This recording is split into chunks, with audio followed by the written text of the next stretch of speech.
planet Earth, 7.3 billion people, all with the same needs. No matter who you are and where in the world you live, there is one thing we all have in common. We all need food, water, clothing, and shelter. And wherever you go, you have to pay for it. Humanity's number one common denominator is money. Money creates a sense of security. It shows us a way to accomplish our dreams, and therefore, most of us end up spending half a lifetime chasing money to pay bills, make a living, and meet our needs. Money not only helps us accomplish our dreams, it's also an instrument of destruction, and some associate it with greed, lies, and criminality. Money is both the champion of the good and bad, and to many, it still remains a mystery. It's a fact that regular currencies today are not backed up by anything but our own beliefs, and central banks globally are holding our future in their hands with a tight grip. Money means power, and this information can truly empower you if you are willing to be open-minded and learn the truth about money. The financial crisis 2008 almost brought down the world's financial system. Central bankers and other regulators bear responsibility for mishandling the crisis. Many people and companies were bankrupt overnight, but at the same time, great opportunities were born. There is always two sides of a coin, and after centuries of economical challenges, we are about to discover that there are better ways. Out of the crisis 2008 grew one of the greatest financial opportunities ever, and it challenged the whole monetary system in a heartbeat.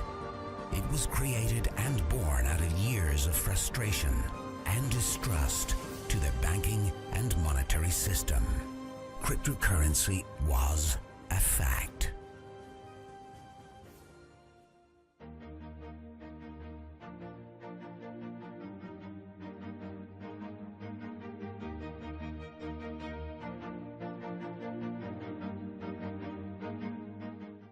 Bitcoin's blockchain was written 2008, and despite criticism by financial regulators, institutions, governments, and media, it had a tremendous increase in value.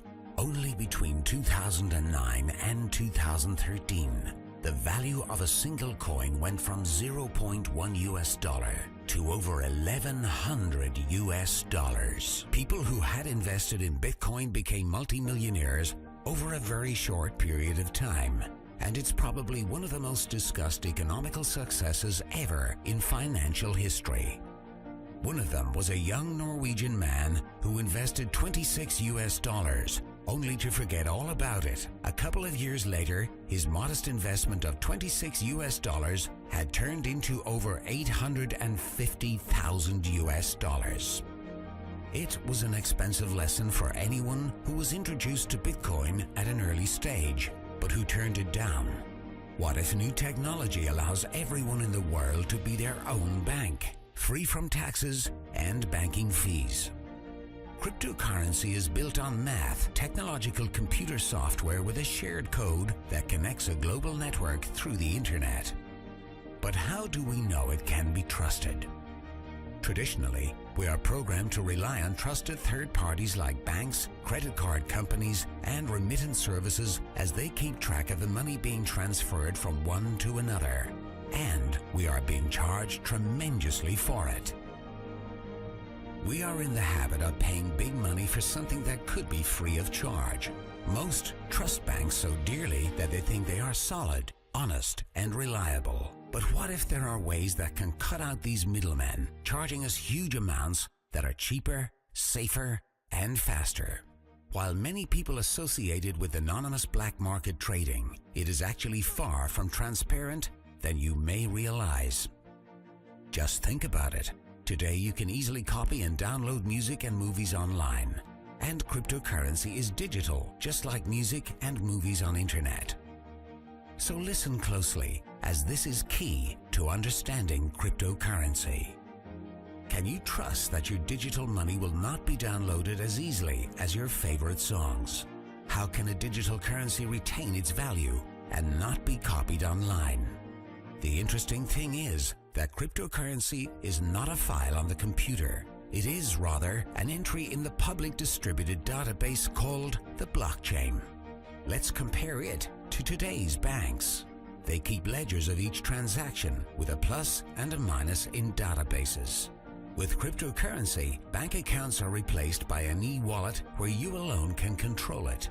The ledger of a cryptocurrency is the blockchain. The blockchain, or the ledger of a cryptocurrency, keeps a record of every coin and every transaction ever made, and it always balances since the amount of coins is non-changeable and no coin will ever leave the system. When one coin is sent somewhere, what is really being sent is the control of the database with a code that is a unique key for that specific transaction. As transactions are made, the ledger, the blockchain, is constantly synchronized across the globe. Each user in the entire network has an identical copy, and since the blockchain is public, it cannot be controlled by any person. There is no single point of failure. To hack the blockchain, hackers would have to target thousands of computers across multiple geographic locations, all at the same time. It may not be impossible, but it is made much more difficult and is a lot more secure than the present banking system. The whole system has the potential to replace banks and bankers worldwide. Many people are happy with the system we have today simply because they don't understand it, or simply because they cannot grasp the amount of money we pay our current financial system in fees on a yearly basis. Cryptocurrency is the total opposite of the banking system today, as it is completely transparent, and no one can change either the amount of coins or the mathematical rules dictating the creation after the mining has started. Cryptocurrency is therefore, through the limited amount of coins, impossible to inflate. Cryptocurrency truly holds the potential to make our world more fair. Today, billions of people are living without a bank account, while many more have a smartphone. That can give you access to a global personal banking system through the technology of cryptocurrency, banking for everyone. Cryptocurrency is to banking what the internet was to telephony. The most exciting thing about it is not anything that we have seen yet, but what it will become in the future.